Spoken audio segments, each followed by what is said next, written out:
Shalom and welcome everyone. Please make sure to like, share, and subscribe. And also, make sure that you're subscribed to my main channel, which is back for the second time, resurrected for a second time by YouTube, which I will leave a link in the comment section. I'll put 2 links there for my main channel. This is the backup channel. Again, this is the backup channel that you're watching. Please subscribe to my main channel, which is back up and running. Shalom. Who is the prophet like unto Moses in Devarim, in the Torah, Deuteronomy chapter 18, verses 15 through 19? Now, if you ask a Christian or a Messianic or a Muslim, you will get an answer, and I'm sure you know who they will say it is. And I'm not here to argue whether or not they are or aren't. You are going to get the Jewish Israelite understanding for 3,000 plus years from the Torah, from the Hebrew Scriptures as a whole, who this is speaking about, why we believe so, based on the clear contextual proof within our Hebrew Bible. And then you can decide for yourself whether or not this makes sense or not. Let us begin. Who is it then, if it's not who the Christians, Messianics, and the Muslims are claiming it is, according to our understanding? Let us answer.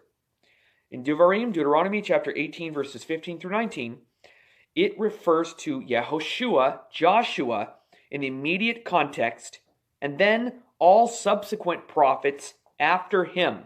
That's the answer. Let's take a look at Deuteronomy chapter 18, verse 15.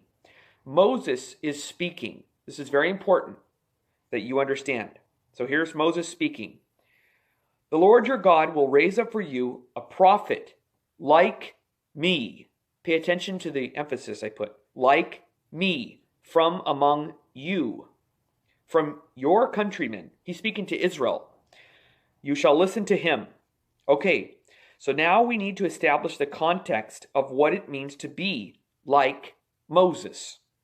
Verse 18 establishes this context. Let's look at verse 18. Now, God is speaking. God says, I will raise up a prophet from among their countrymen like you. Who's he referring to? Moses, like you. And I will put my words in his mouth, and he shall speak to them all that I command him. So what does it mean to be like Moses in this context? It's simple. All that it means is that the prophet will speak the words that God commands him. That's it. Now, what prophet do we know in the Tanakh, in the Hebrew Bible, who fits this description? Every prophet in the Tanakh, in the Hebrew Scriptures, speaks the words of God. That's the definition of a prophet. So who does this apply to? All prophets. But in the immediate context, it applies to Yehoshua, Joshua. Since he was Moses' successor, the book of Joshua gives us explicit proof of this. Let's take a look. Joshua chapter 1, verse 5. No man shall stand up before you all the days of your life. This is referring to Joshua. As I was with Moses, God is speaking here. As I was with Moses, so shall I be with you. I will not weaken my grasp on you, nor will I abandon you. Joshua chapter 1, verse 16. And they answered, meaning Israel, answered Joshua, saying, listen carefully, all that you have commanded us, we shall do, and wherever you send us, we shall go. You see this a lot in the Torah itself when the Israelites are answering Moses. Same message. And then the next verse, verse 17 of chapter 1 of Joshua. Just as we obeyed Moses, right? I just made a claim. Is it based on the scripture? Here it is, verse 17. Israel is speaking to Joshua. Just as we obeyed Moses in everything, so shall we obey you. Only that the Lord your God be with you as he was with Moses. You see? Very, very clear. This is not abstract. We are not making things up. And as we go further, you will see it very, very clearly. Joshua chapter 3, verse 7.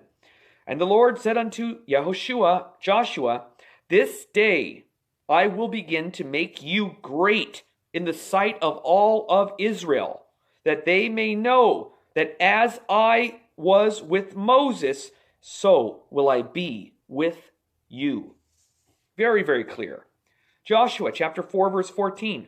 On that day, the Lord made Joshua great in the sight of all of Israel, and they feared him as they feared Moses all the days of his life.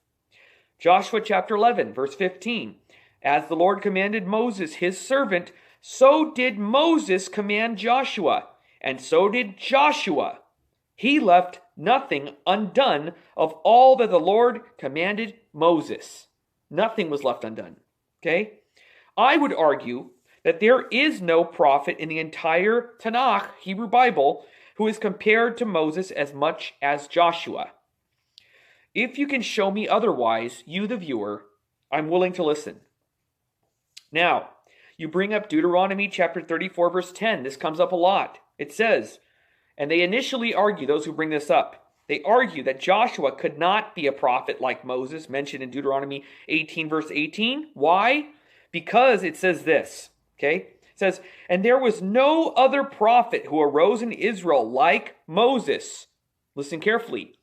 Whom Yeshua knew face to face. That the Lord knew face to face. Well, we look at passages like Exodus chapter 33, verse 11, which proves and highlights the fact that Moses, apart from all other prophets, had a very unique relationship with God himself that no other prophet had. Not even close. His ability to speak to God on a very, very personal level. We see this example in Exodus chapter 33, verse 11. Then the Lord would speak to Moses face to face. Very, very clear, face to face. It's different than all other prophets who heard the voice of God, were given prophecy from God. Moses had a very, very, very intimate relationship with Elohim, with God, where he was able to communicate with God and speak with him, words.